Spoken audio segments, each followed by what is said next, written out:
السلام عليكم، مرحبا بكم أخواتي في الله. اليوم جديد وفيديو جديد. اليوم جبت لكم وصفة غزالة البنات، وصفة من أقوى الوصفات يعني الطبيعية اللي كانوا كيستعملوا الأمهات ديالنا والجدوات ديالنا. وصفة اللي غتخليك شعرك سيداتي كيطول بالليل وبالنهار. يعني وصفة اللي غتمنع لك التساقط، يعني الناس اللي عندهم الشعر خاوي، عندهم مشكل ديال الشيب، مشكل ديال الخشونة ديال الشعر، عندهم شعر مجعد. أنا جبت لك الحل. يعني خصوصا ان جاتني طلبات كثيره طلبوا اخوات ماسك للشعر، ولكن تيغذي الشعر وتيقويه وتيمنع التساقط. ويلا هو معايا نبداو. قبل ما نبداو، اللهم صل وبارك عليك يا رسول الله وعلى اله واصحابه اجمعين، ولا حول ولا قوه الا بالله. اخواتي، هذه وصفه فعاله، وخصوصا اننا كنستعمل وصفات طبيعيه، صبغات طبيعيه. انا جدكم بلسم او ماسك طبيعي، ولكن كيمنع التساقط، كيقوي الشعر يعني، وكيغطي لك سيداتي الشيب يعني مع المداومه. ويلا هو معايا المكونات الاولى اخواتي. عندي هنايا الخزامه، وعندي السمسم او الزنجلان، وعندي ازير او اكليل جبل او روزميري كما كيقولوا الاخوات يعني في الدول العربيه. هاد المكونات كلها فعاله للشعر. غيتسالوا الاخوات يعني السمسم عنده فوائد كثيره للشعر، يعني الناس اللي كيكون عندهم يعني الشيب مبكر، كيمنع لك سيداتي الشيب وكيأخر الشيب. وخصوصا اننا يعني في المغرب كنستعملوا بزاف ديال الوصفات يعني فيها السمسم يعني، حيت هو مفيد اخواتي، يعني ناكلوه بكثره، وكنستعملوه حتى في الوصفات ديال التجميل بالنسبه للبشره ولا الشعر. انا هنايا دمجت هاد العناصر وزدت معاهم واحد المكون ثالث اخواتي اللي السيده غتستعملو اكيد غادي يولي الماسك مداوم عندك. عندي هنايا معلقه ديال السمسم او زنجلان، عندي معلقه ديال الخزامه اخواتي، ومعلقه ديال الازير او روزميري او اكليل الجبل. يعني ثلاثه المكونات اللي بساط ولكن عندهم فوائد كثيره.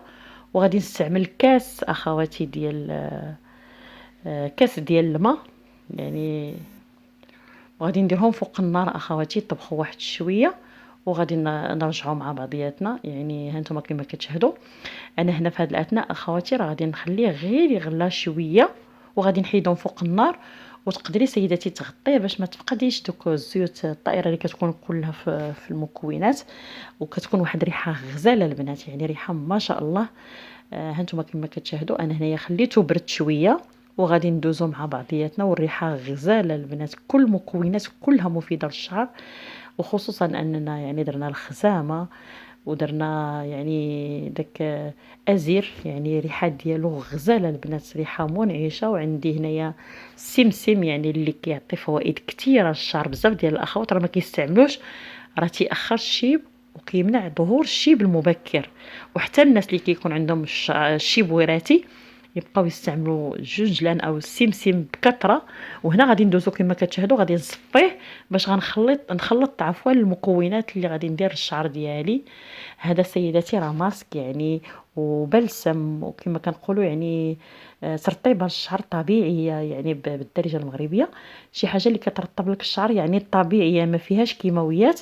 هانتوما كما كتشاهدوا يعني كاس ديال الماء اللي درت هو اللي خرج لي يعني في المكونات، يعني انا ما فقدت في هاد الاعشاب حتى شي حاجه. وغادي ندوزو للمكون الاساسي في هاد الوصفه. هانتوما كما كتشاهدوا اخواتي، هنايا عندي هنايا هاد جوج اناء اللي غنخلط فيه المكونات ديالي. عندي هنايا اخواتي العشبه، يعني واحد العشبه اللي زوينه وغنيه على التعريف، عشبه الزاز. يعني ما عرفتش انا في الدول المجاوره او الدول العربيه او دول الخليج الاسم ديالو التالي، ولكن معروف عندنا بالمغرب بالزاز. يعني شي حاجه واو زوينه بزاف ولكن مفيده للشعر، يعني عشبه من الاعشاب المغربيه القديمه اللي كانوا كيستعملوها الامهات ديالنا يعني للشعر ديالهم. كلهم المغربيات كانوا كيستعملوا هاد العشبه ديال الزاز، كتعطي تلميع للشعر عفوا، تطويل، يعني كتساعد في تمليس الشعر. يعني الناس اللي كيبغيو الشعر ديالهم ما يكونش مشوك، هذه كتملس الشعر ديالك سيداتي، وكتقوي البصيله ديال الشعر سيداتي. وكتضيف يعني لمعان، يعني كتعطيك واحد اللمعان يعني طبيعي، وكتنعش لك كتنعش الشعر ديالك. عندي هنايا وريتكم أخواتي الخزامة، يعني الخزامة أنا ديما كتكون عندي، حتى الخزامة يعني راه مفيدة، كنشريها دايمًا وكتكون عندي يعني عند الناس اللي مختصين يعني.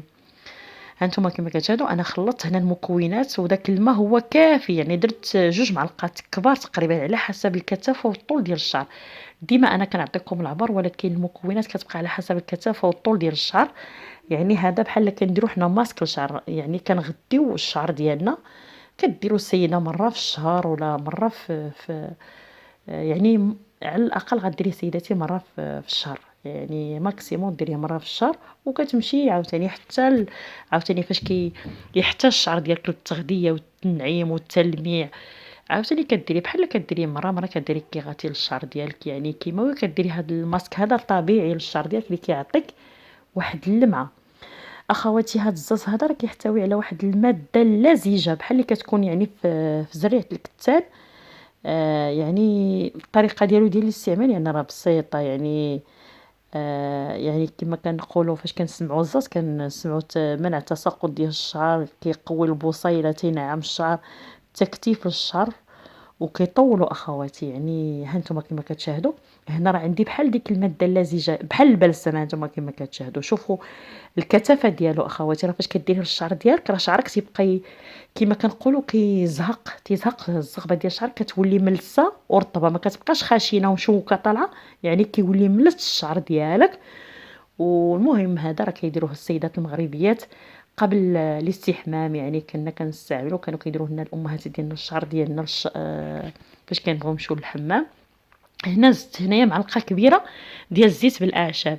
هاد الزيت هذا ديجا أنا شاركته معكم يعني بالأعشاب، وكنخلط، والطريقة يعني ديالو راه مفهومة أخواتي، راه طريقته بحال اللي كنصبغوا الشعر ديالنا بحال الصبغة الطبيعية، كنفرقوا يعني الشعر خصلات وكنبقاو نديروه في الجذور ديال الشعر ديالنا، وكنخليوه أخواتي ساعة ولا ساعتين في الشعر ديالك، وكتنوضي تغسليه. يعني الطريقة اللي سهلة وبسيطة ولكن النتيجة غادي تبهرك، يعني مكونات كلها مفيدة للشعر. وتقدر السيدة تدخل تبحث على الزاز والمكونات نتاع الزاز وشنو كيدير الزاز للشعر، وشنو الفوائد ديال الأمهات، الفوائد اللي كان كيدير الأمهات والجدوات ديالنا هاد الزاز، وتقدروا تعرفوا المكونات اللي كانت فيه.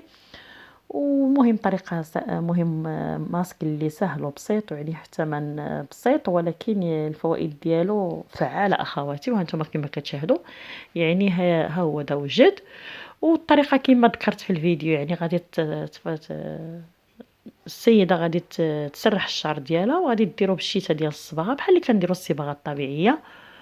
وكنتمنى أخواتي هاد الفيديو هذا يكون يعني نكون كنقدم لكم شي حاجة اللي كنستافدوا فيها مع بعضياتنا أخواتي، وكل الوصفات ديالي تكونوا كتستافدوا منها. نتوما كما كتشاهدوا درتو على اليد ديالي هنايا، يعني راه كيبقى يعني ديك المادة اللزجة. أنا بغيت هنا قصدت أخواتي بغيت نوريكم أنه واحد المادة يعني لينة غادي ديرها لكم في الشعر ديالكم.